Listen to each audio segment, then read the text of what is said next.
All right, let me get a cup of coffee and we'll go. Good morning, by the way. You look healthy. Makes me happy.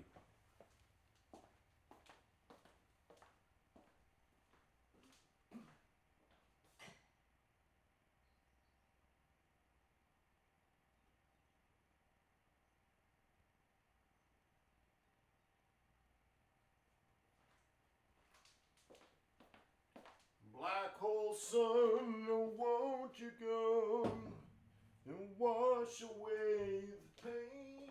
Black hole sun, won't you come?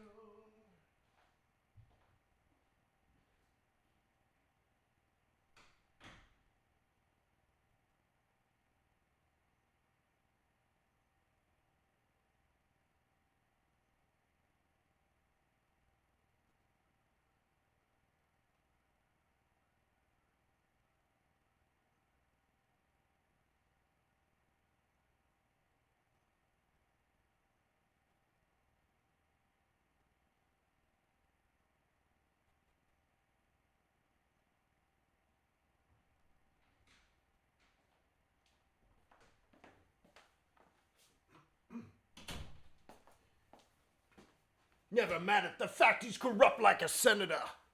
Yeah, boy. Welcome to the YouTube channel Forex.Today. If you're looking for fast cars, pictures of boobs, and celebrities doing inappropriate things, you're in the right place. So let's go.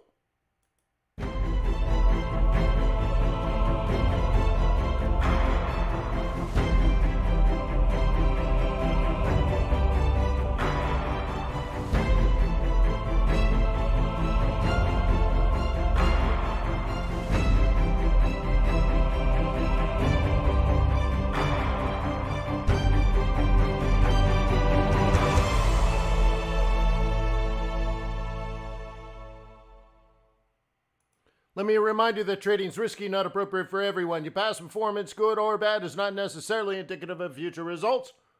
Please stay small, stay humble, focus on the long term, and never risk money you cannot afford to lose. Good morning, everybody. Really good to see you. You look healthy, you look strong, fit like ox. Now, that's a really good thing. Hey, we still got a virus spreading around the world. United States is going to be shut down to May, probably June. But whatever, I think we're in week 3, and I said 16 weeks total. So really, we got a long ways to go. So we might as well figure out how to not just survive, but thrive this zombie apocalypse.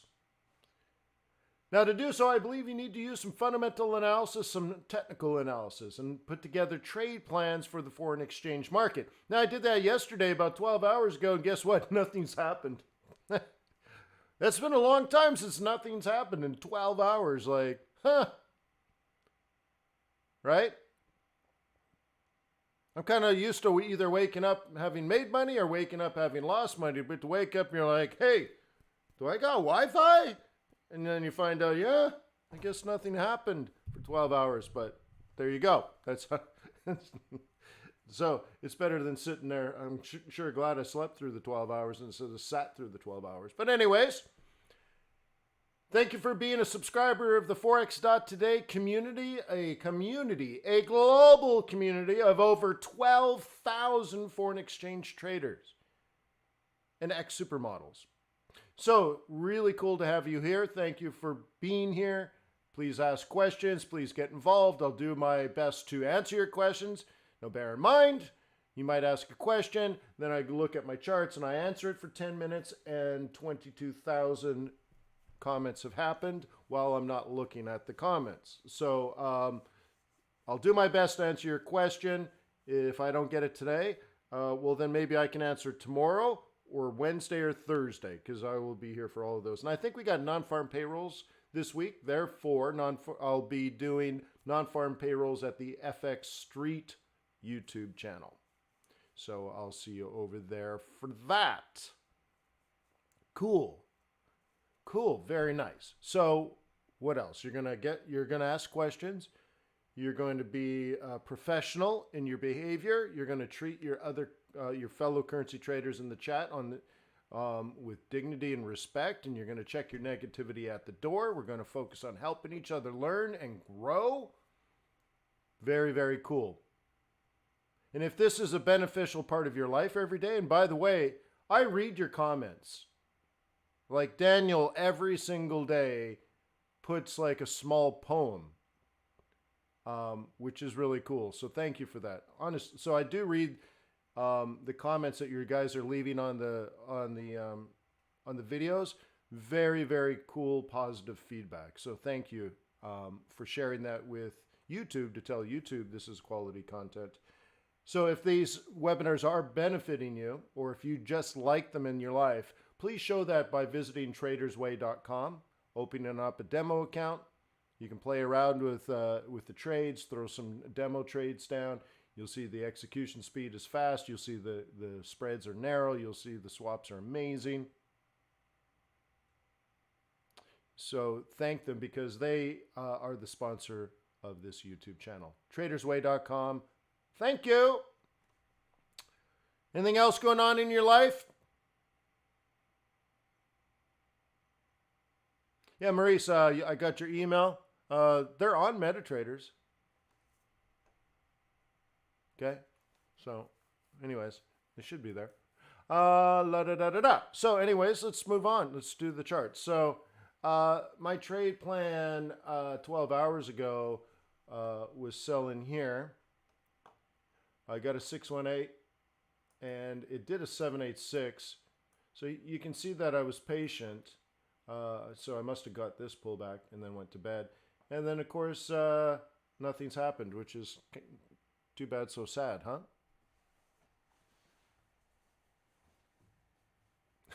Yeah, Raymond. The Uncle Wayne thing, right? All of a sudden, I wake up one day and I'm like, oh no, I'm Grant Cardone! Oh no, I better shave my beard. Yeah, that's funny though, the Uncle Wayne thing. So anyways, yeah, so nothing's happened all these hours.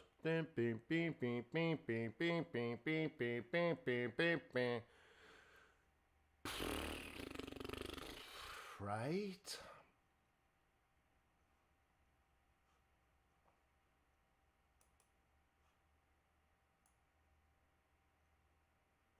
So going nowhere fast. Buyers buy down low, but we didn't even get a proper touch low. And sellers sell high, but we didn't even get a proper touch high. So you can see my plan though. Sell off the top, lower low, lower high, lower low. And I didn't even really, I mean, I don't know. It just hasn't gone anywhere. So too bad, so sad. Hang on, I got to move the camera. No! There we go. I can see better. Okay. So, too bad, so sad. What else is going on in the world of trade planning? There's my trade plan. And you can see we had a lower low, lower high, sell zone in here. This 68 is very sellable. And yeah, it's produced something. It's produced 50 pips. Okay, it's produced 50 pips. And that's that. Not much to report, but at least it's down and not up. Don't you think? That's right, right? Did you perhaps get my email? Well, I'll have to check it. I'll have to check it. Yeah, I think there's a common theme. There's probably 3 people that signed up for the swing trading group, and then they log in and there's nothing there. Turns out you bought the course, but then you didn't set up your account. So when it's done, it's like, hey, this thing pops up, says, this is what you signed up for. Click here to set up your account. I think it's in big letters. And I think what people do is they just hit credit card, they pay, and they walk away. And that might have happened to you, Raymond, so we'll have to look at that. I'll have to figure out, get you through. But it doesn't happen to too many people, but it can happen. So we can fix that. Is the good news? Yep. Just make sure when I respond to you and I send you the proper link that you use the email address you originally used, because it's going to be tied to your email address. Okay. So anyways. So Yeah, so that one kind of is on the way. We're 50 pips profit. The other one's like 10 pips profit. Not that, significant. What we've been seeing, the last couple of weeks, I make a trade, I go to bed, I wake up in the morning, I got 200 pips, right? So to wake up, you're like 10 pips, right? Right? Daniel says, how long did it take me to learn monetary policy? I don't know. Sorry, dude. Don't know.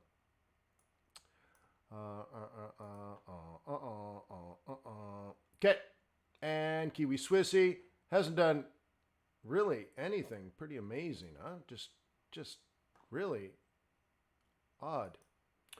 Very odd. This one seems like pound is strong today. Whoop, whoop, whoop. This set up and didn't go on plan A, but the other ones are working. So what I would look for here would be a plan B. Okay? You can see what our plan A was, lower, low, lower, high, lower, low. Now you'll say, well, this is currently technically an uptrend and all that kind of stuff. But we had other things. And of course, the idea was if you were a bear, how would you trade this if you were doing a market open? And that's how that went down. So plan A set up but failed. Actually set up and gave.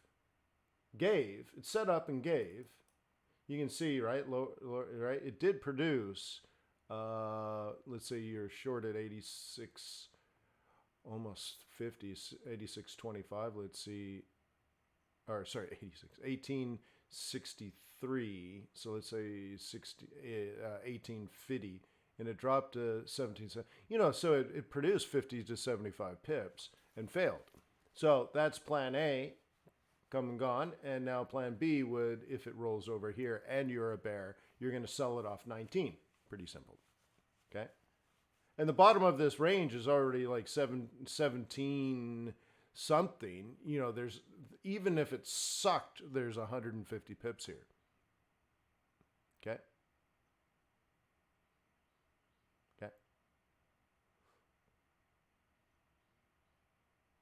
Sure what I'm talking about?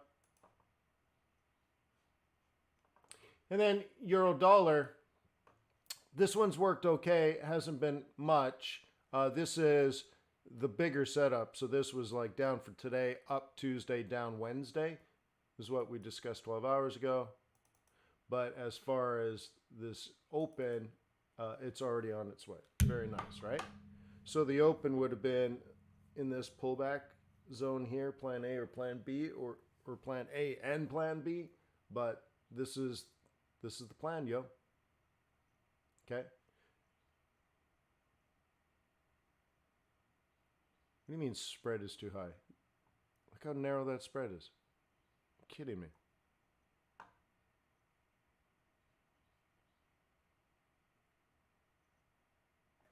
Okay. You guys got to be careful. If you can't afford the spread, you probably can't afford trading, because if the spread is 3 pips and you're going for 300 or right? So anyways. Okay. Okay, so the swing trading group, the day trading group, our emergency COVID-19 group, we met yesterday. And created these trade plans. So the trade plan yesterday was this was a down, and then at some point you were going to take an up. And whether it was a 618 or 100% for a double top, either way. Okay, that would have been a plan B. This would have been a plan A. Either way, your stop would be above this. And the only thing we planned yesterday was down. So this was either down or not down. So there's another one that worked out. So the one I took is mediocre. Thank you. The other ones worked okay, and this one worked pretty well, actually. Because that's a sell-off of, what is that, 111.50? And we're at 110.30. So it's dropped 100 pips. Yeah, so far it's all right. It's just not... So now pound is showing like, whoop, okay. Pound is kind of being awkward for us, so we should probably learn from that. So we'll revisit that in a bit. So let's do Bitcoin. Okay. So Bitcoin from what, a week ago, we had this falling off of 7,000 for a $3,000 drop. And it's now fallen from 7,000 down to 6,000. There's been a recovery, but the next part of this is the next down. What? So the first move is pretty good, huh? So it dropped from 7,000 to 6,000. How nice is that, right?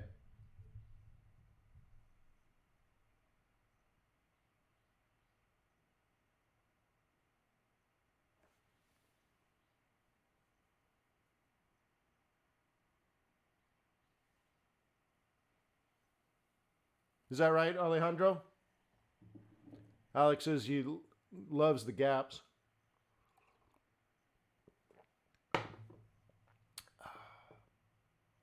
Yeah, probably around the 65.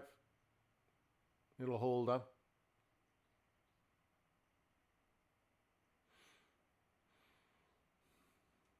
Well, at least a week ago, we had the bearish plan, so that's pretty cool.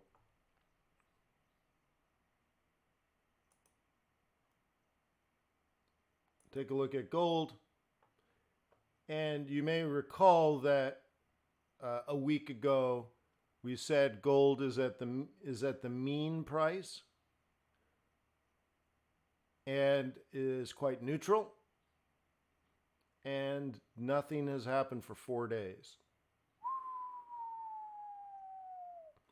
So we're in a spot though that finally the 4 hour 21 is caught up. So it's either going to go to the top of the range or it's going to just ignore the market completely, ignore the trend completely, and head all the way to the bottom of the range. So it really comes down to if you're a bull or a bear on this one. Okay. So if you're a bear, this is a perfect setup to the downside. The only problem is it's still technically bullish, so it really comes down to how you're playing it. It's not technically bullish if you're trading this as a range. If you're backing this farther out, then there's more of a trend to it. But if you're just looking at, what's happened this year, well, 2019 we closed out around 1,600, and here we are, almost to April, right? We're almost done Q1, and we're still at 1,600. So nothing happened, right? So if that's true, if, let's say, statistically speaking, here's where we closed the year and here's where we are now, you could argue that nothing's happened. The trend is from here to here in the last 100 days. And you're like, yeah, that's not a trend. Okay? That's how you look at it. Now, if you're looking at the mean price, this is the mean price. Okay? Here's the closing price, here's the current price, so that's that. And then then you have to look at how far price deviates from that average. And here's another deviation from the average, and therefore you get standard deviations from the average. But, okay, so I don't know what would make you a bull or a bear here, but if you were a bear, you would at least say down to the bottom deviation. If it deviates, it tends to deviate that far. Okay. If you're a bull, you're going to kick off this 21. See it? The problem with that is it's ignoring price action. See, price action wants it to fall, right? Price action wants it to fall almost $100 before it goes up. So I don't kind of see those in the cards. So anyways.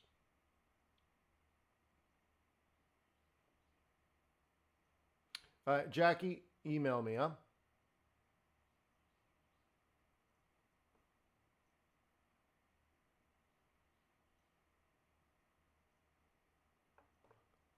Axel says, how do you trade gaps? Here's the standard operating procedure for trading gaps. You ready for this? Okay. Orders at banks accumulate over the weekend from Friday to Monday. And let's say these orders are to sell, sell, sell. They're all at banks or whatever. So when Monday opens, the market dropped from here to here, okay, without touching anything in between. So if you have stops or limit orders in between these two areas, they will be jumped and they will not be executed. Now, this is a vacuum because typically you have price all along the journey. So nature abhors a vacuum. So there's two things. One, you should recognize that a gap down, so whatever occurred over the weekend was a whole bunch of selling orders. Okay? Now, they might trigger stop losses, they might trigger panic, they might trigger all kinds of things. But typically what happens is nature abhors this vacuum. And what will happen is very often you'll get price come back, fill all or most of that gap, and then continue mission. Because whatever happened over the weekend to get so many sell orders is likely to resume once markets start to open. So when Auckland, New Zealand opens, that's not the full entire market, right? So hours and hours and hours and hours need to go by. Along the way, some Aussie banks open, but not the Australian financial markets, right? Not the stock market. That waits. And so hours and hours and hours go by. And then finally, the Australian Stock Exchange opens. All of the banks open in Japan. The Nikkei opens in Japan. All the banks in Korea open. The Kospi in Korea opens. And all these orders start to execute. So there's sort of this, if it gaps down, it fades up and then continues mission. That's how I want you to think of it, okay?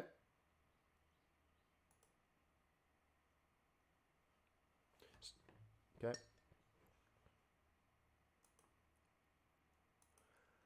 I want to run, I want to hide. Okay. So anyways, la da da da da da da da da da da. I'll go show you these high yields. One of the things I did overnight was I very quickly looked at high yields. Up, up, up, up, up, risk off. Done. So I went to the Swissies and the ends. Sell, sell, sell, sell, sell, sell. Take a look at those. Let's go pivots here.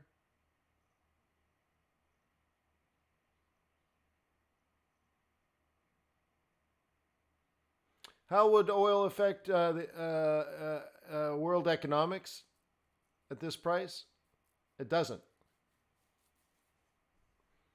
Okay, if you're locked in your apartment, you don't need additional oil, so you don't really care what the price is. And the price is artificial to begin with, so it's meaningless. It's not the supply and demand equilibrium. So at the end of the day, it's completely useless.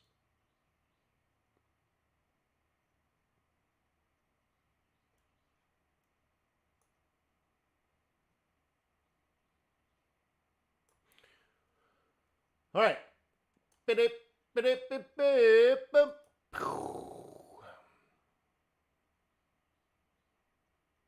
Here's an up, up, up, up, down, down, sell trade. That one worked. And there's another one, up, up, up, up, sell trade.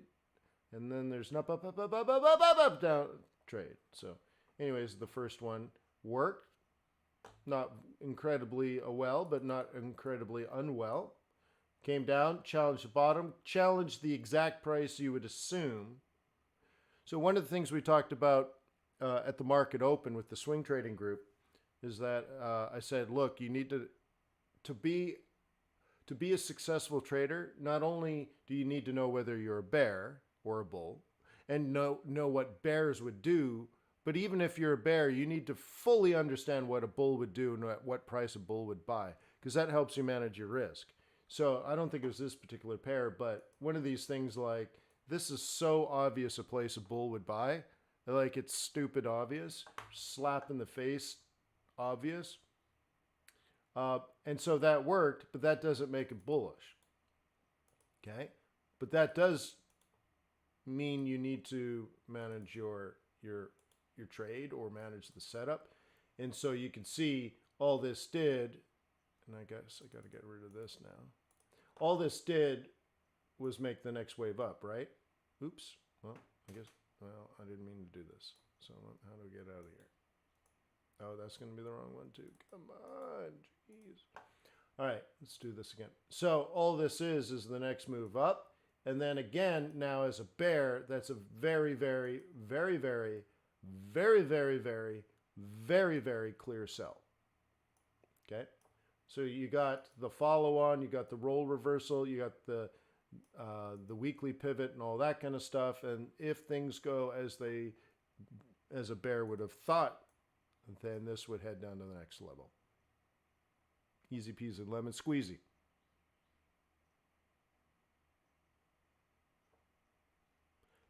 Your customer says, except that some oil companies will go out of business. What, Exxon? Shell, Royal Dutch Shell will go out of business? No, some wildcat firms, right, and stuff. The smaller firms, but that's the whole point. The whole point of it. The whole point of what's happening is for them to go out of business. Yeah.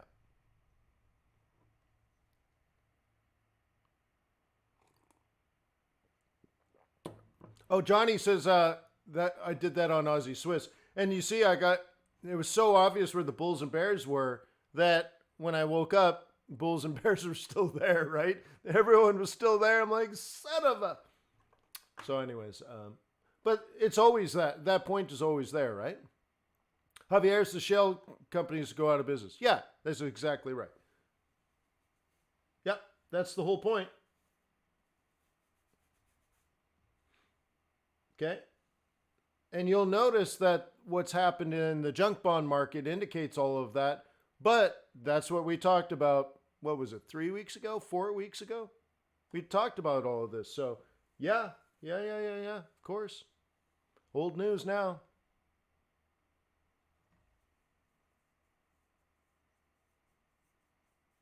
Okay. Oh, Maurice says, can you do the risk on, risk off? Okay. You're afraid of the end of the world and you start to hoard your money because you're so risk averse. Okay? Put yourself in that situation. Do you take your money from the United States and then give it to Turkey? Give it to South Africa? Give it to Mexico?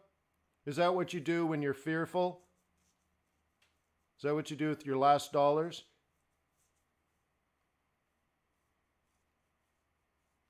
If you're really worried about the end of the world? I know the world's not going to end. I'm making a point. So the answer is no. Okay, so you're risk averse, right? So let's go to here.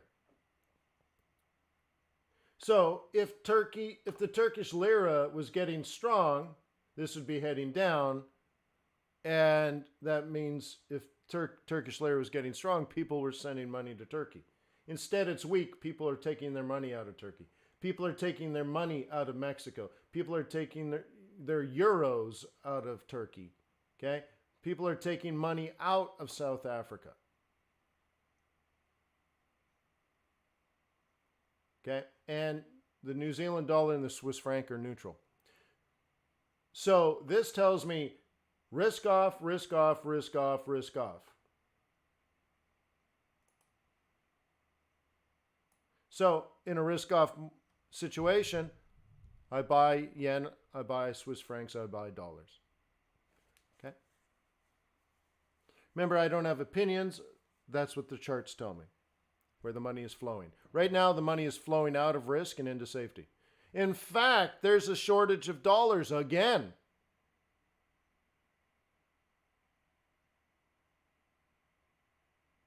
Okay? Daniel says, can you make a career of trading risk on and risk off bias? That's what a career is. That's it. You just figured it out.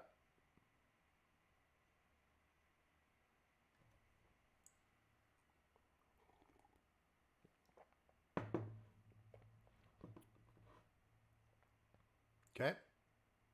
It's money flow, guys.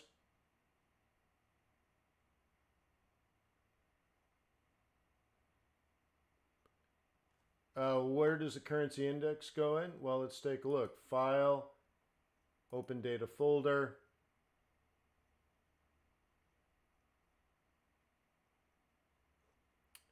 MQL4. Okay, and indicators.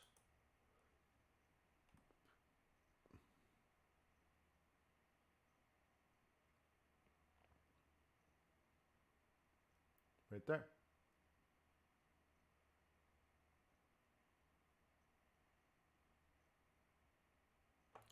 Anthony says, wow? What do you mean, wow?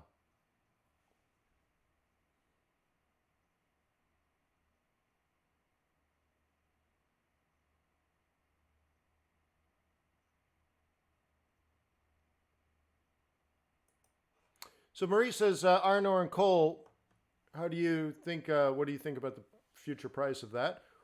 Why don't you look at Baltic Dry Index? All right. So why don't we do that? All right, we'll do that today. Baltic Dry Index. You guys ready for the Baltic Dry Index speech? I like to do it maybe, what, once a year?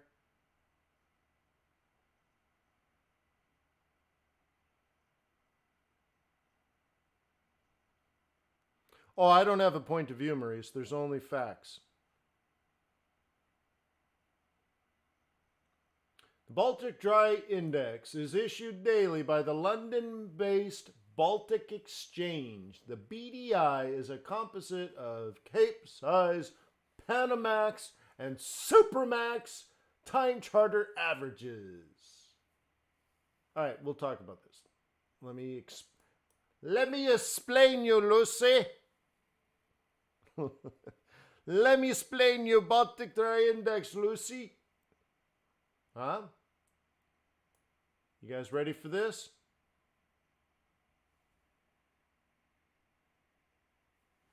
I don't like this one, though, actually. I don't like this one. Oh, maybe this one.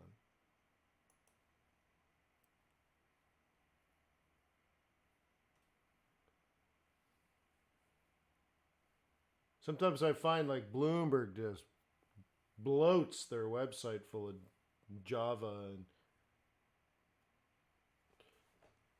like, dude, I have 1,000 megabits per second and it's lagging here. So let's go 1 year. It's not even showing me a price for the day yet, so.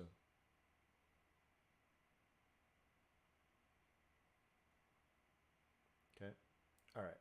Here's the Baltic Dry Index for a year. Okay, what is the Baltic Dry Index? The Baltic Dry Index is the price you pay for those big giant ships that would carry your iron ore and coal back to China. Okay, if China wants to have clean coal to fire their electrical producing power plants, remember it's coal burning power plants, but if they want clean coal, they buy it from Australia because Australia has the best coal in the world. Go Australia! Oi, oi, oi! Aussie coal. So anyways, Aussie coal is fantastic. Beautiful stuff if you love coal. So when China wants clean coal, they buy it from Australia. Well, you got to bring it home and you're not going to use an airplane. Okay? And you're going to need something bigger than a canoe. So you need a special type of ship. Or if China wants to build more steel, what you do is you melt your iron ore down, but that's just iron. Now you got liquid iron. But if you sprinkle some carbon on it, aka coal, you sprinkle carbon into liquefied iron, it turns to steel. Oh, snap. It's true. You just learned how to play Minecraft. Cool. So you get out your crafting table, you get some iron ore, and you get some coal, and you craft yourself some steel. Cool.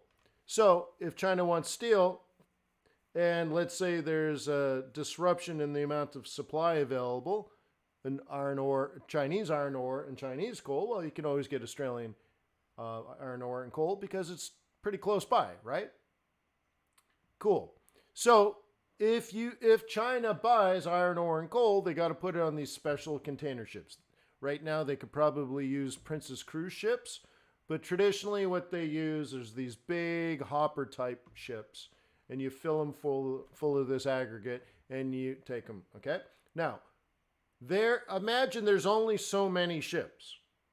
It's not like you can just make another one of these boats, right? Like, they're not kayaks. These are big, expensive vessels, ginormous, some of the biggest vehicles on Earth. Okay? Takes a while to build these suckers. There's only so many. And you can look at the supply and the demand of the ships like you can look at the supply and demand of crude oil. And the equilibrium price shifts as the supply of ships go up and down, or the demand of the ships go up and down. Okay? So, when demand goes up or supply goes down, what happens is the price goes up. And when the supply goes up or the demand goes down, price goes down. And the Baltic Dry Index shows you the price of these ships. So put it this way.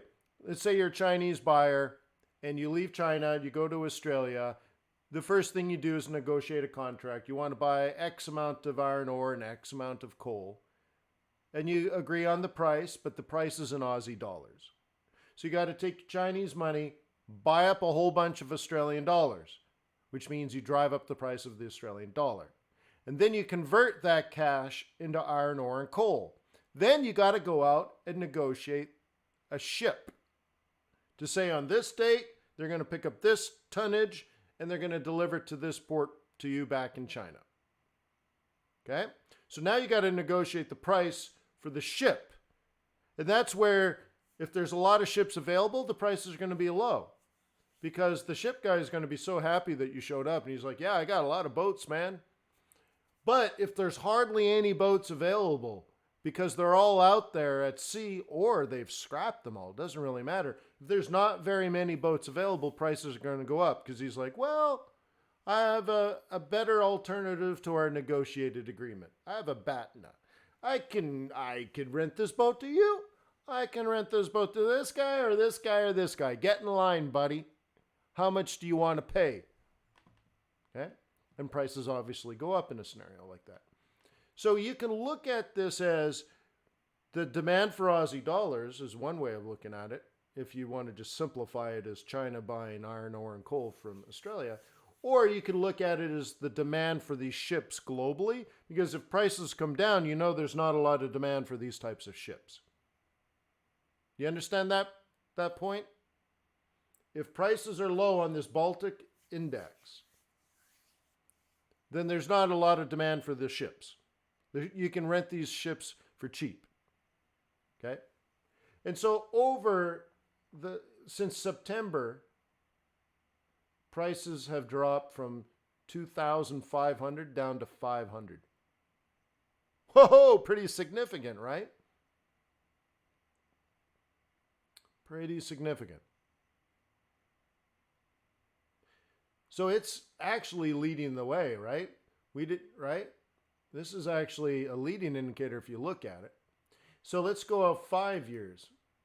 Funny thing is I've been watching this for about 15 years, so it's pretty funny to only go out 5 years. I can tell you 5 years isn't enough. It doesn't give you a really good look at the historic price because 2000 is actually cheap. So this has been down, down, down for a very long time. But historically, going all the way back to 2016, this is pretty bad. So the question now was, hey, Wayne, what do you think about the future price for iron ore and coal? Well, I don't know anything about iron ore and coal. I don't know anything about these power plants and stuff.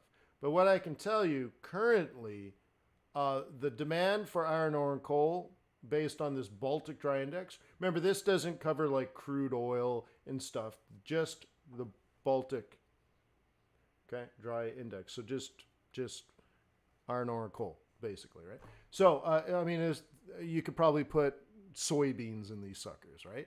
But nonetheless, right now, it looks very bad. Now, this is backwards looking, but I can show you that currently, up until now, the demand for that type of product is probably very, very, very low. Okay? Now, that may likely change when China comes back online, and it is coming back online, but is it coming back online so that the Chinese are desperate for coal because they need electricity like now, like demand is going to spike? I don't know.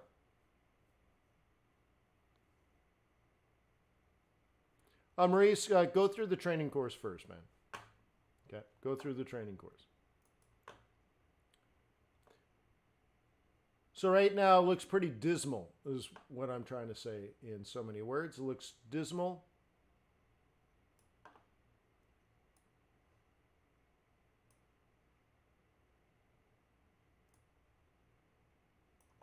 I'd probably watch, like, if you're truly into iron ore and coal commodity trading, I'd probably also watch copper. Okay. Oil's not going to be good to track right now because it's not based on fundamentals. Okay. That kind of stuff. So maybe watch copper.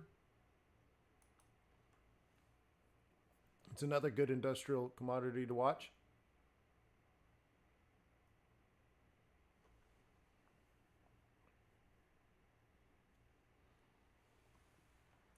Yeah,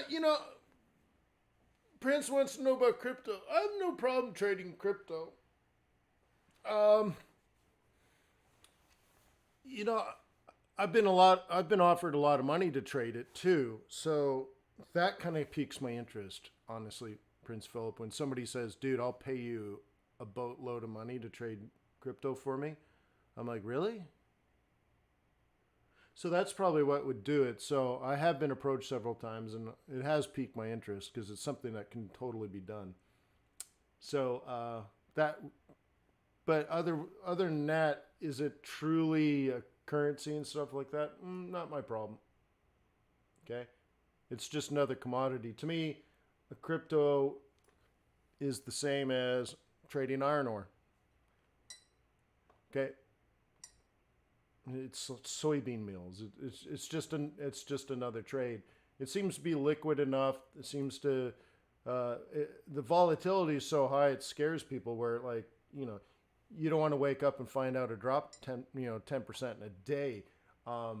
That happens and it scares people, so they need people to hedge it and stuff, right?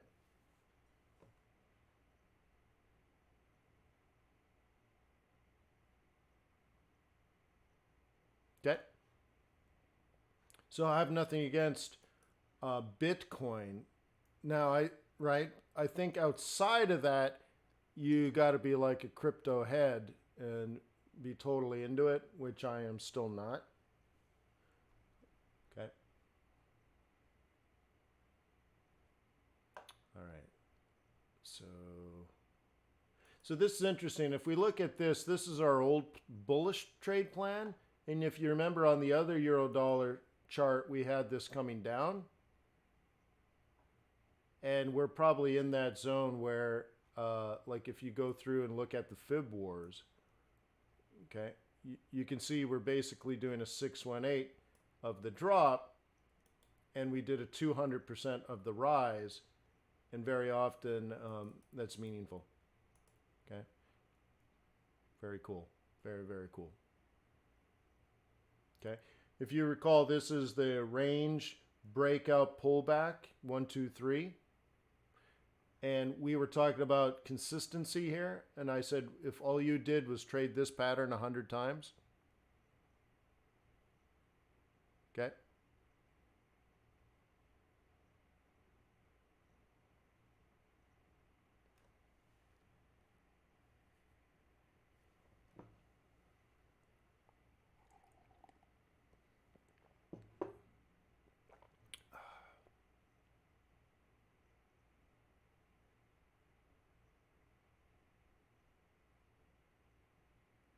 Hope puts in there Trump calling Putin and I'm talking about oil. Yeah, well, I don't think they both went crazy. So when you discuss negotiation and game theory, okay, the response is expected. Both are very powerful groups, and they need to show their independence. And their relationship over the last several years to stabilize oil prices has been contentious anyways.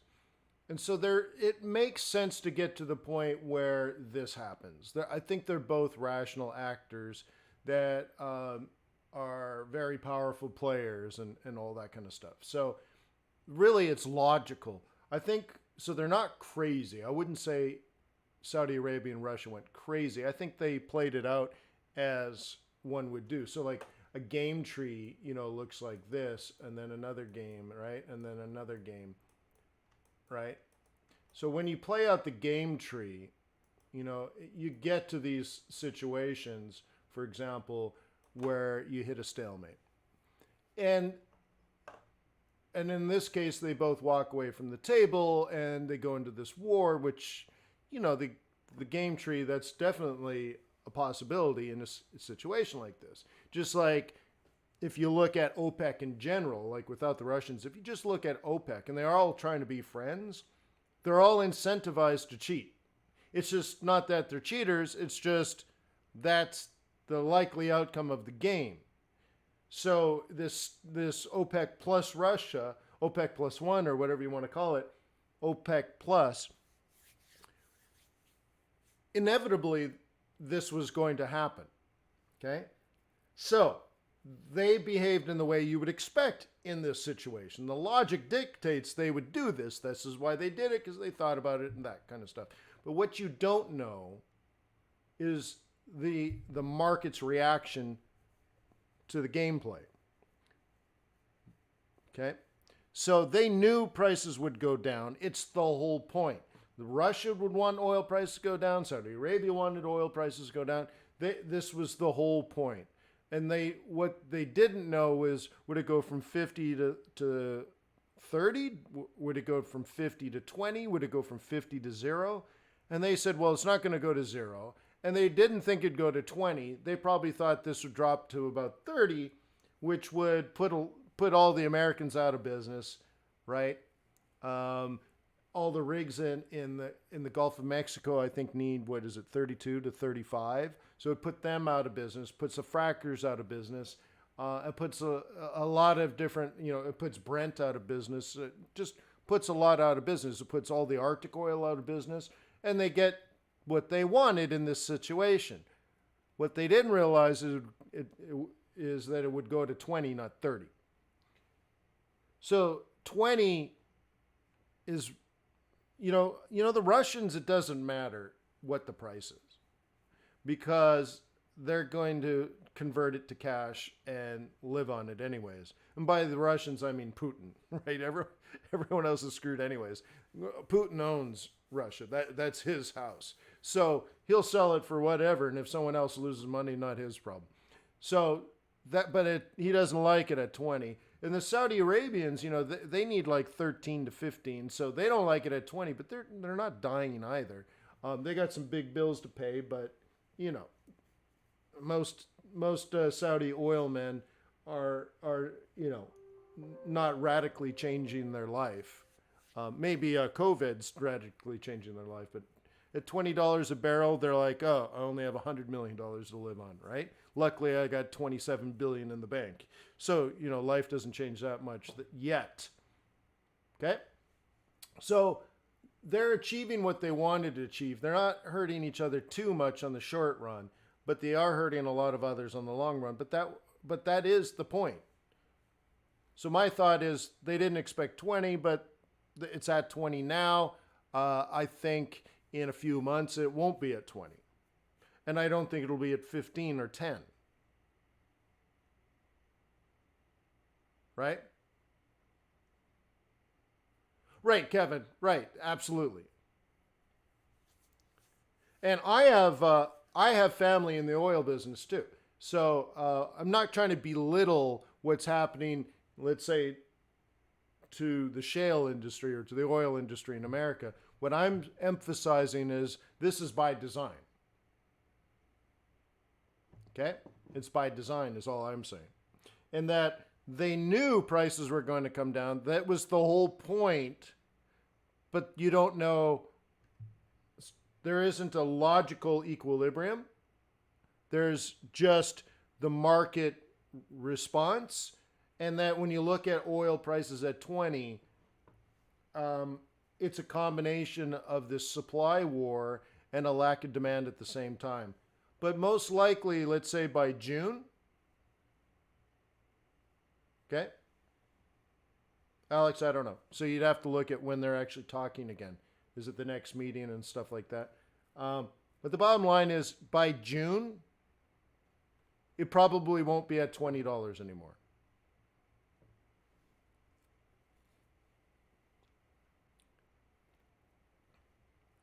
Well, guys, if you go to,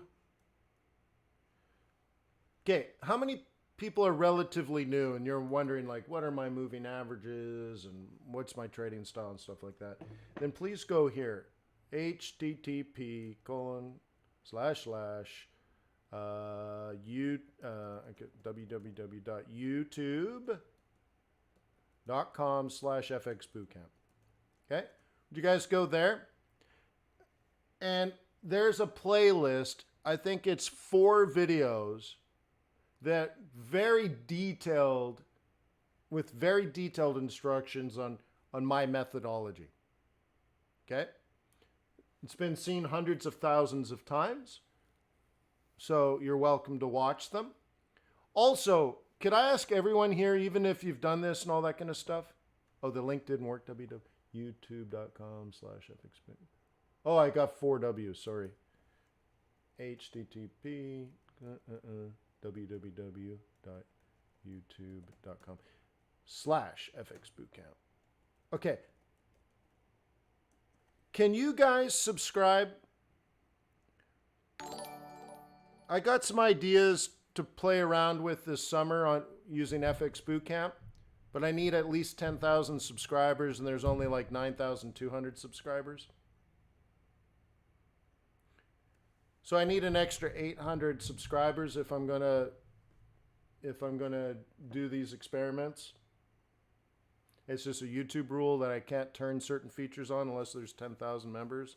So again, I have 9,200 on that channel. So if you could, would you please visit youtube.com/fxbootcamp and subscribe?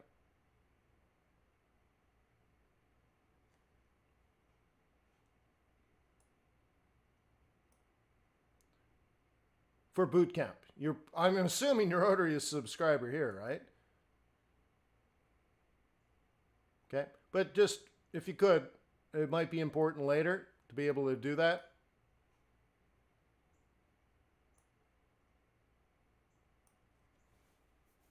Okay. Cool. Yeah, I think a lot of you, if not most of you, are already subscribed, but if you can help FX Bootcamp pick up another 800, then I can do something really cool later. Yeah. Yeah, FX Bootcamp, that YouTube channel was the first Forex YouTube channel in the world. Okay? And I have no problem saying that. There was a time when you would go to YouTube and you typed in Forex, and the first 6 pages of videos that came up in the search were mine.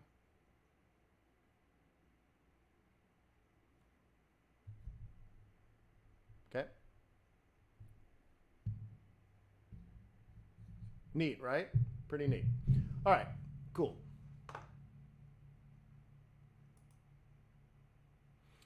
Okay, let's go to dollar. Dollar! Dollar! What is your biography? What do you want to know, bro? What do you want to know?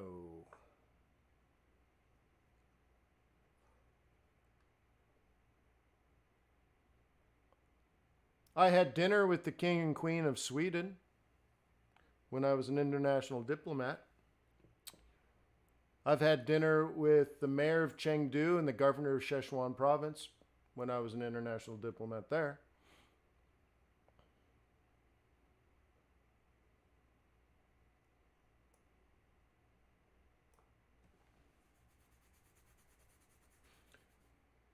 I once got drunk drinking champagne and hung out in the room where they give out the real Nobel Prize, not the big one, but the real one where they give it to you personally, in the Golden Room.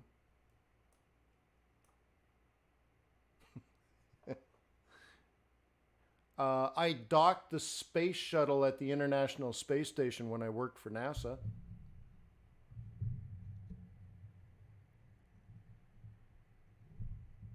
That's a true story. I was designated captain of the space shuttle. I had a crew of, I think, 7 other people. One of the most difficult things I've ever done in my entire life was dock the space shuttle at the International Space Station. Now, I did work for NASA. I haven't actually been in space. It was in simulation, but we did do it manually. And I'm telling you, that is probably the most difficult thing I've ever attempted to do in my life. And we crashed it 7 times in a row and died. But the eighth time we actually docked it successfully. So yeah, I've done some interesting things. Sat on a board of directors with George Soros. Most of you guys know all these stories, so they're not new, but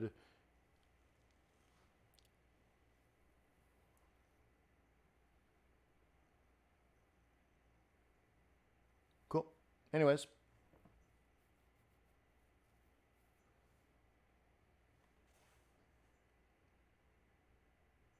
Oh, why did I start trading?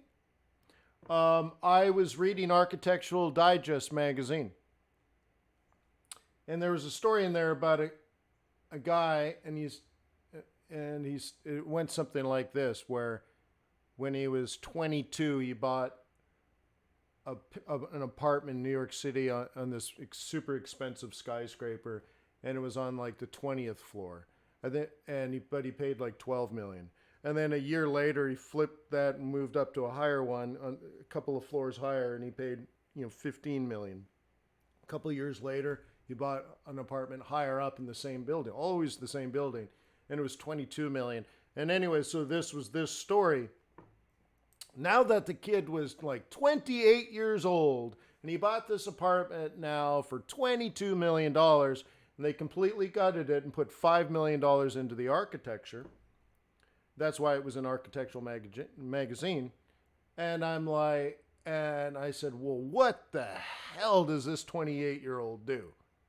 And it said he was a paper trader. And I remember I don't know what the hell a paper trader is, right? And that led me to Forex. And I remember Forex at the time was $2 trillion a day. And I broke out laughing. That was so stupid. Like, who would even print that? That's ridiculous.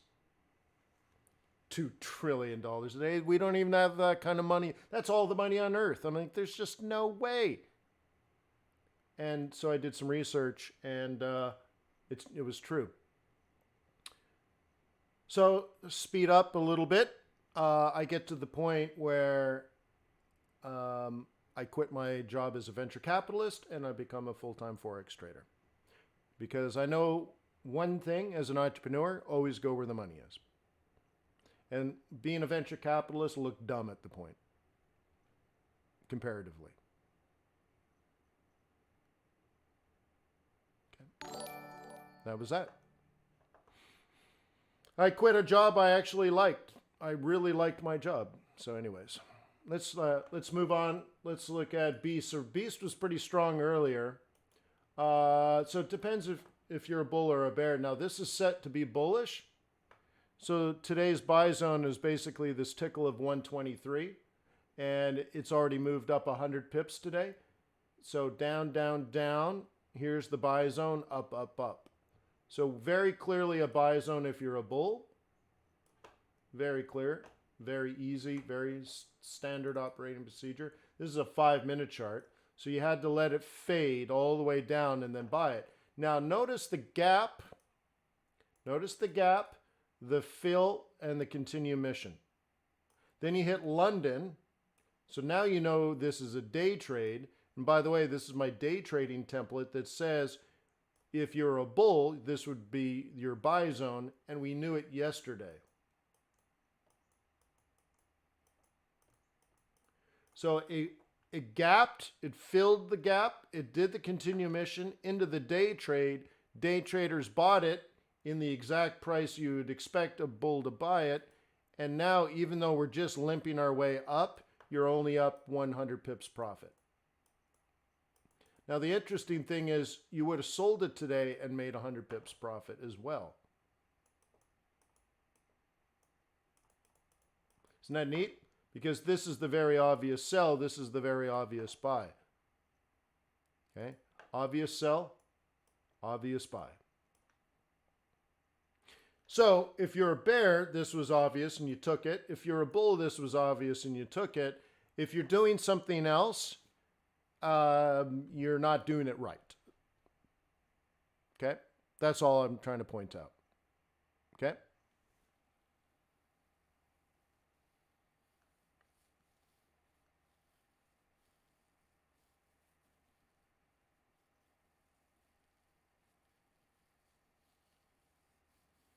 Yeah, Hope, I'm doing Harvard for my kids more than me.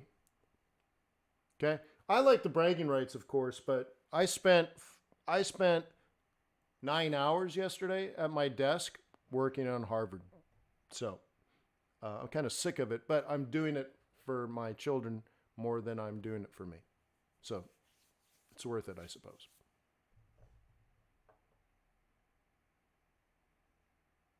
Okay.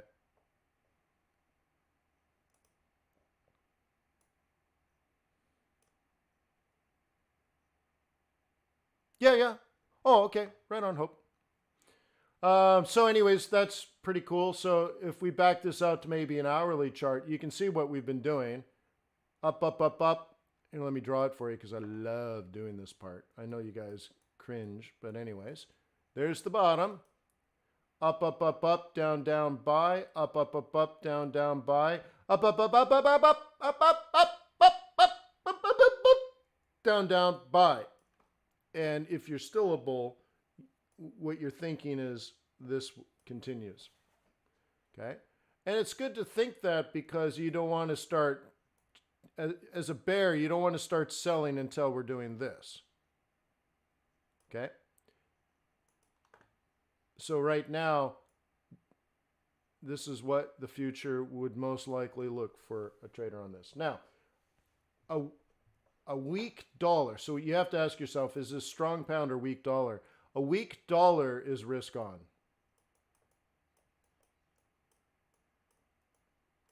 Okay? That's actually a good thing. But I have a feeling that's there's some pound in there, not all weak dollar. Okay? When I see you, it's so easy when I trade, boom. Well, you're making it complicated, right, Sanjay? Sanjay, if you were looking at this, you wouldn't have made, right? It's up, up, up, up, down, down, buy, up, up, up, up, down, down, buy, up, up, up, up, down, down, buy, up, up, up, up, down, down, buy, up, up, up, up, down, down, buy, up, up, up, down, down, buy, up, up, up, down, down, buy, up, up, down, down. I mean, okay. I don't think I'm making it easy. I think you're making it complicated. And that's not an insult, by the way. It's just what happens. And you need to clarify and simplify. Okay? That's all I'm saying, right, Sanjay? You need to simplify and clarify. And for example, this will go up forever and ever and ever until it makes a lower low, lower high. And then you should stop. Pretty easy, right? But I'm not using quantum physics and quantum mechanics. Okay? Just looking at some stuff here. Interesting. All right. So that's all.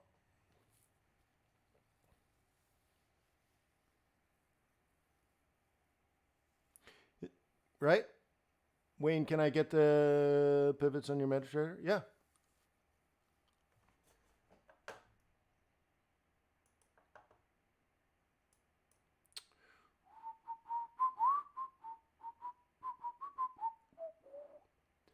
Okay. So let's look at this. Is this bullish? No. No, it is not bullish. It's bearish. Which actually makes sense because the dollar's on the new denominator, the dollar's on the denominator, the dollar's on the denominator, the dollar's on the numerator. So if these three are bullish and going up, this one should be bearish and going down, but this is a bullish chart, so you got to set it up and make it bearish. Okay? Check this out, right? Down, down, down, down, up, up, sell. Down, down, down, down, up, up, sell. Down, down, down, down, up, up, sell. Down, down, down, down, up, up, sell. Down, down, down, down, up, up, sell. Down, down, down, down, up, up, sell. Down, up, up, up, up, stop.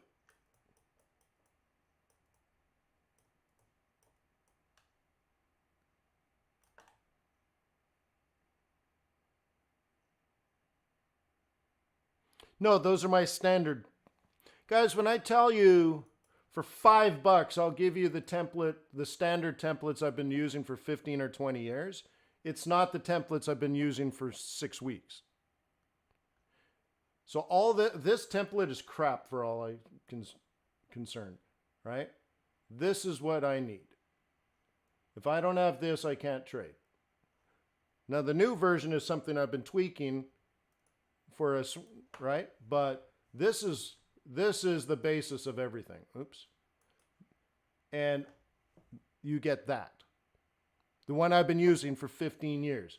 That's what you get. Okay? This is the most important thing.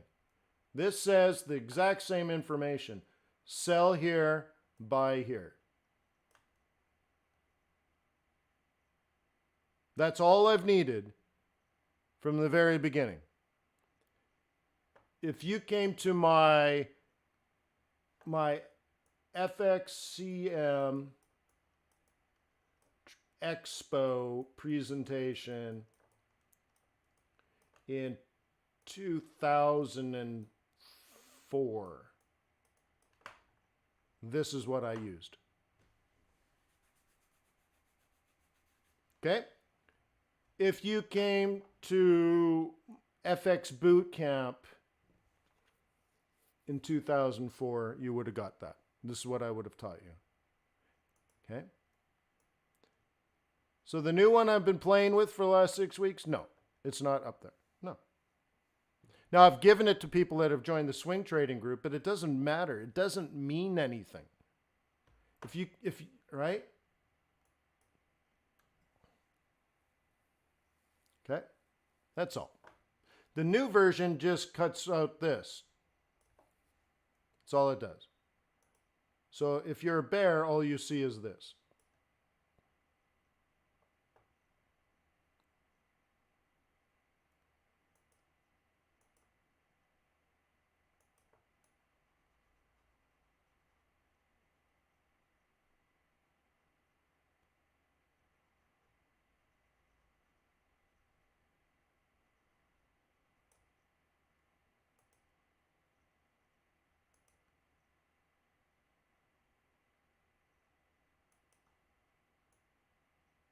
There you go. I just made the new indicator. There you go. I just made the new indicator. There it is. It's the same thing, bro. It's the same thing. Just learn how to trade pivot points. The indicators don't matter. You have to learn how to use the indicators. Okay? You need to learn how to trade pivot points. That's all been taught for you. The indicators that matter are there, but don't get to a point where you rely on the indicators to make decisions. So yeah, right? So for a lousy $5, I gave you the templates and the indicators and everything else you need, all custom made, so that you have the same trading tools I've used since 2002. Okay? There you go. So don't get hung up on that, please. It's not the right part of your energy. That's what a bear would do if a bear would do it. That's it. No, that's at MetaTraders.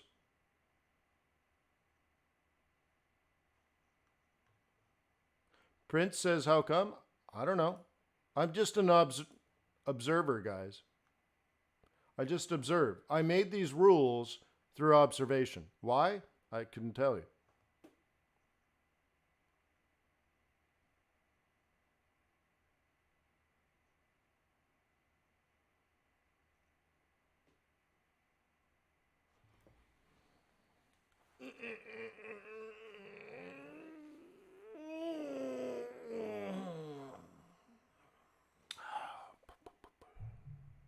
Cool.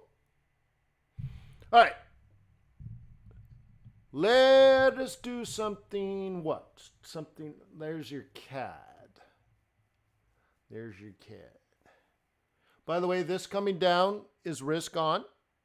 It would indicate dollar weakness, which is a good sign. And it would indicate Canadian dollar strength, which is a good sign. Okay.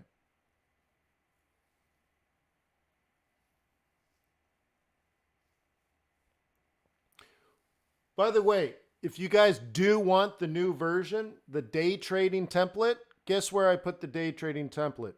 In the day trading course. Where do you get the day trading course? You get the day trading course for free if you join the swing trading group, where you get the swing trading group and our live swing trading meetings. But on top of that, I've now added every Asian session, or most Asian sessions, multiple extra live meetings, many times a week, is because of the COVID-19. So if you want any or all of that, just visit swing.fxbootcamp.com. Okay.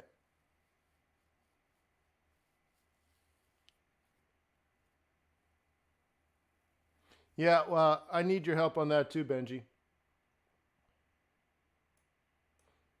Okay.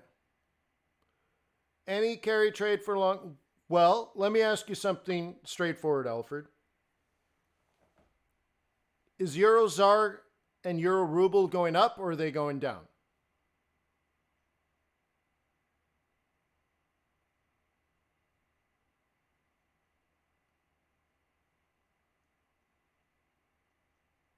Okay. So is there a carry trade?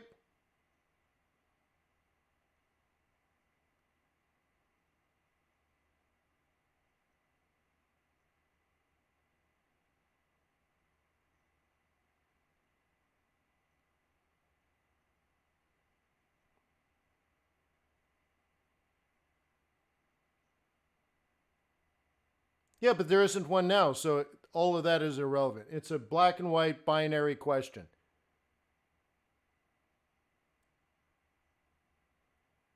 So you're like, it seems to be slowing down. Couldn't give two hoots. Tell it trends down, it doesn't exist. Remember, our opinions matter very little. Your opinion comes down to bias. Bias does matter, but none of this like, oh, well, maybe it's slowing down. I think it might turn. No, dude, it's one of these things. Are you a bull or a bear? So you're talking about carry trading those particular currencies. So you're absolutely 100% a bear. Great. So that's fine, but it's still irrelevant. And you're like, oh, I want to start with the small amount. Irrelevant. It's a poor attitude, Alfred.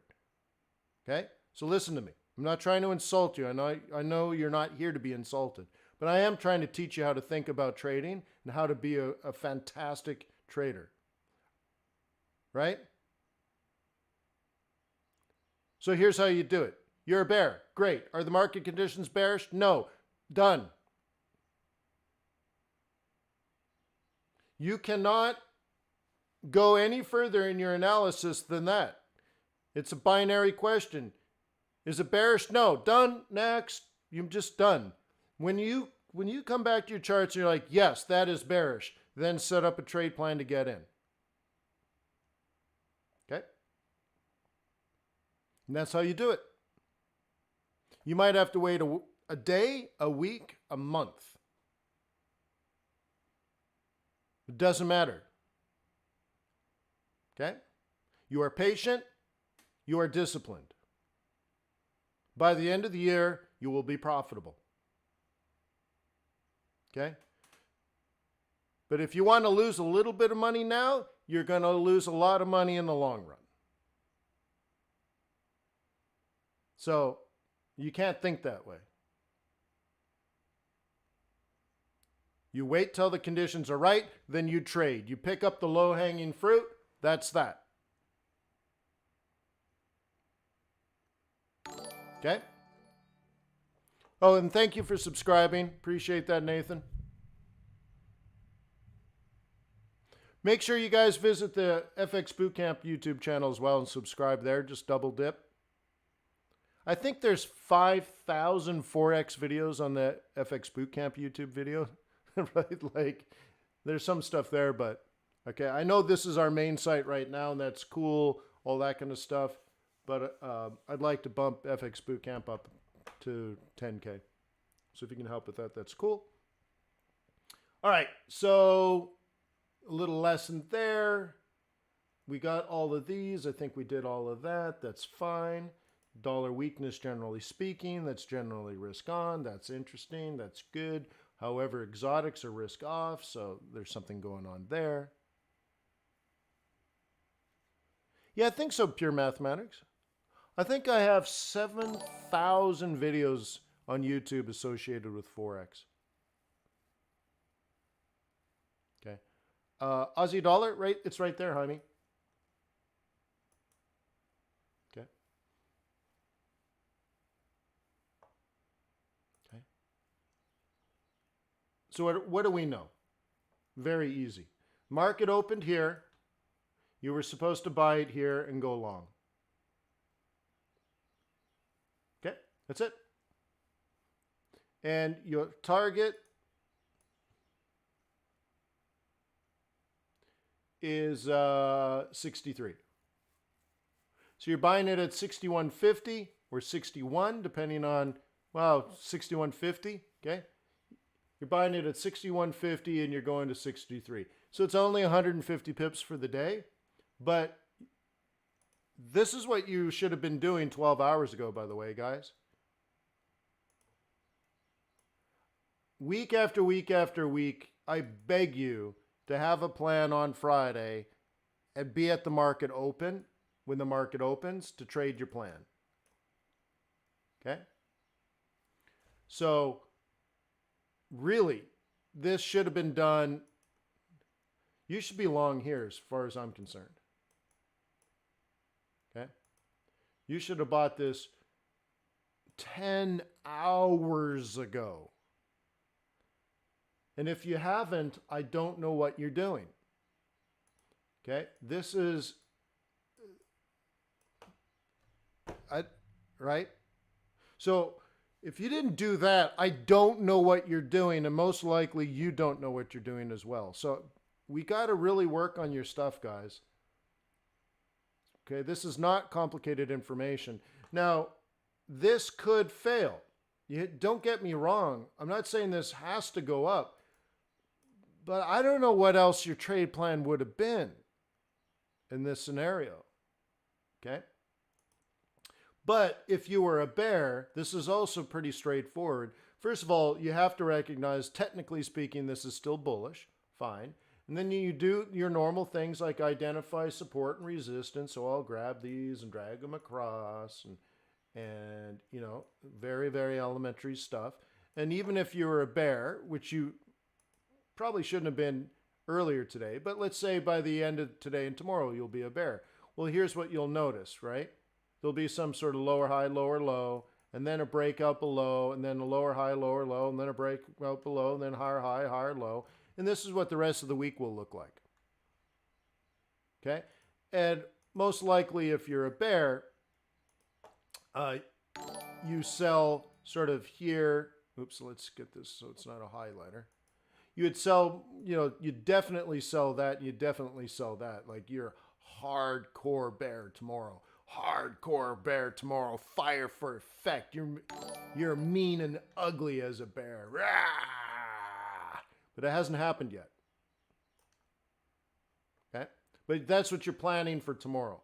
If it makes us low, you're going to destroy this. You're going to be brutal. But right now, up, up, up, up, down, down, buy, up, up, up, up, down, down, buy, up, up, up, up, down, down, buy, up, up, up, down, down, buy, up, up, up.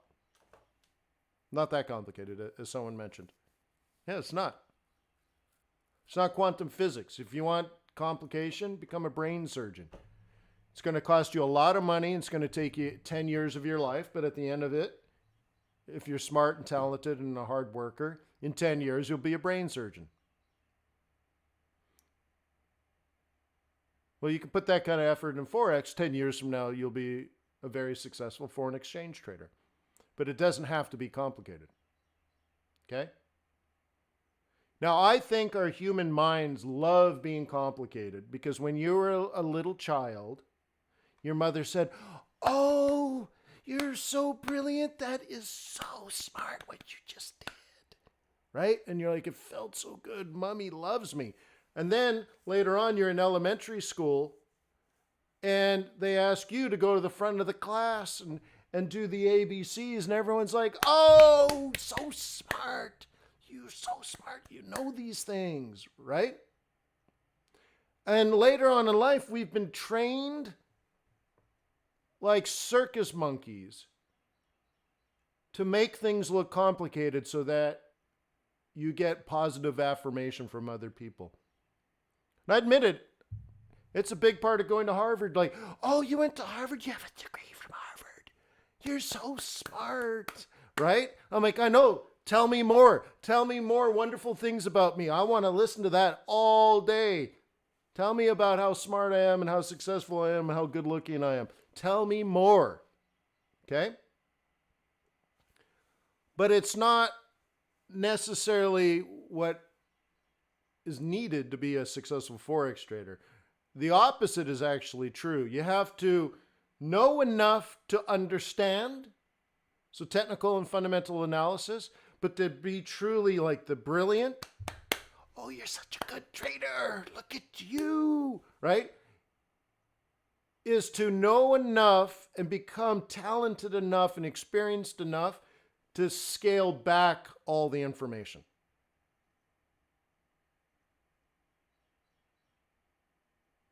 See what I mean? We don't want more complication. There's lots of different tools, right? This idea, like some people I think feel like, "Oh, if I only had this tool, I'd be successful." Not true. Nope. Okay, that won't make the difference. And this tool is exactly the same as this tool. Except, well, this is weekly. I have to change it to daily. Daily. Same tool, guys. So if you can't trade this, you can't trade that. And by the way, if you have no pivots at all, this is just price action. You should be able to trade successfully. Well, I think this, where's the one with price action? Naked with pivots. This is as naked as I like to get. I suppose you could kill the weekly, the monthlies. Okay. And you can get down to this. This is probably as naked as I want to get. I have no oscillators, no moving averages. I don't even need candles. I'll just go with a line chart. And all I have here is predictive pivots on a weekly basis. That's enough because I don't need the scalp. I don't need the day trade. I could just swing trade all night long. Because you swing all night long, right? And so it's just me and price action and some pivots, man. And I got enough. Because as simple as this is, I know this is a sell zone. Okay? And then I know enough to down, down, down, down, up, up, sell, down, down, down, down, up, sell, down, down, down, down, up, sell, down, down, down, down, up, sell, down, down, down. What? There's a stop selling in there, right in here. Shoot, how many times do I have to click erase? There you go. Okay, and check this out. This is where bulls live. Okay, so somewhere in here you got to wake up and smell the coffee, or you're going to wake up and smell the concrete. Okay, so now I have to choose. Do I want to be a bear? Well, this is bearish here. Okay, so whatever. So all I need is price action. Down, down, down, down, up, sell. Fire for effect. And if that's true, this is heading down. Okay, so all you really need is price action. If you don't know how to trade price action, you don't know how to trade. Okay?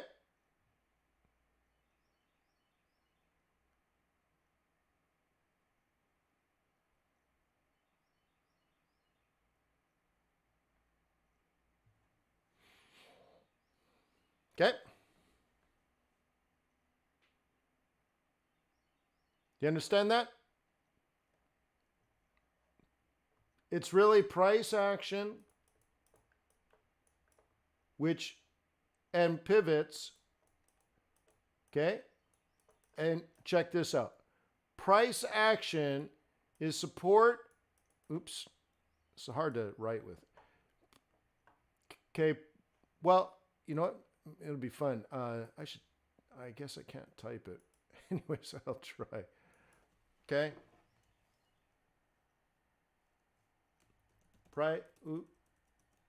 Price action is support and resistance of price.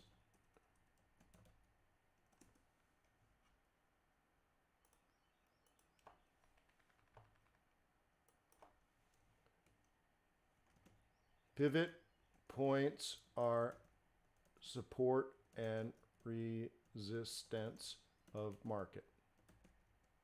Okay, that's it. So ultimately, I'm just using support and resistance. I need nothing else. Okay, I need nothing else.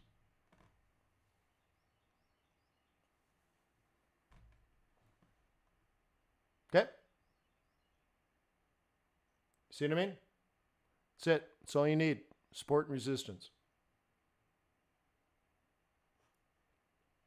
Okay, and to make this point, this price 0.61860 is resistance of market.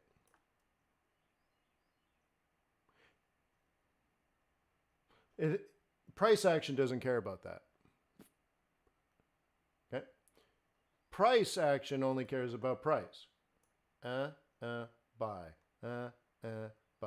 And if it breaks up here, probably buy. Buy. Buy. Forever. Okay? The market action is trying to predict what prices would create the reversal. Okay? It could roll over here at 0.6180, and that would make sense based on support and resistance of market. Or this could continue up with price action into this area to, let's say, 64.5, in which, again, resistance of market would say this is another interesting area where price will roll over.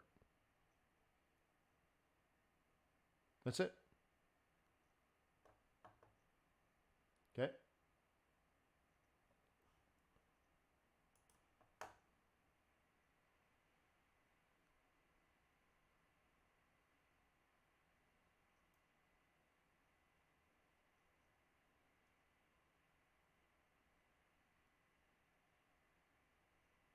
Yeah, Kevin, I'm kind of using this time to grow it out. But I don't know, it's not going to last for very long. It's interesting you're not quarantined, but I guess people in North Dakota quarantined all the time anyways, right?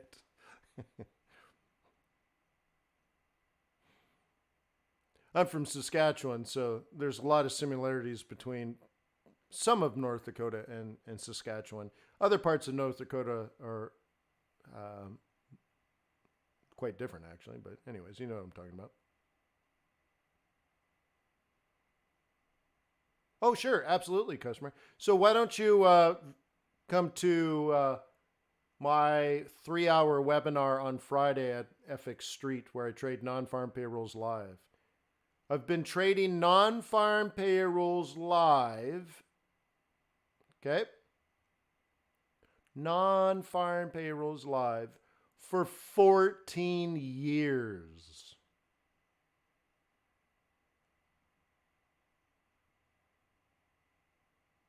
That one webinar I've been doing for 14 years.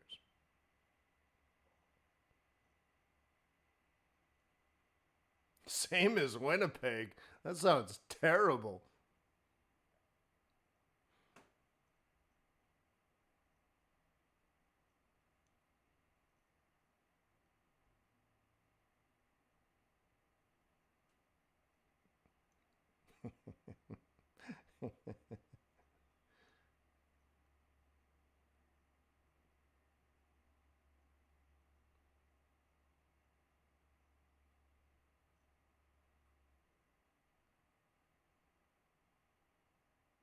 Cool.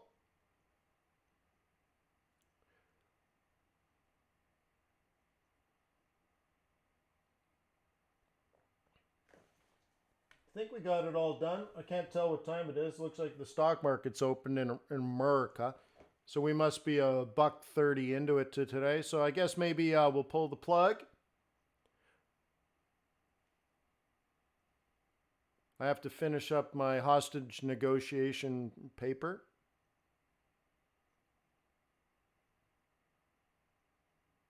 Let me leave you with a thought. Okay? You're a negotiator. You work for New York City Police Department. And you get a call. There's a man, middle-aged, maybe 30-something, clearly has schizophrenia, has a long mental health issue, clearly schizophrenia.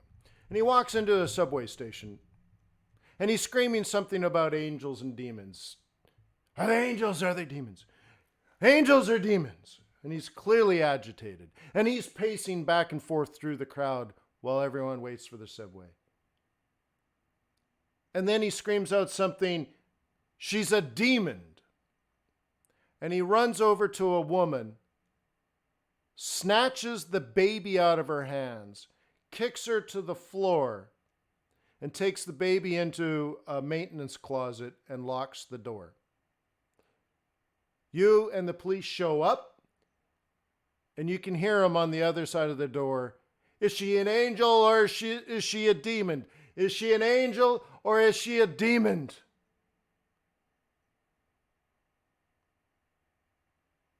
Now, please write a 7-page paper about your strategy, your response, and why. And it's due tomorrow. So peace on earth. May the pips be with you. May your profits be above average. Have a wonderful day. I'll see you tomorrow.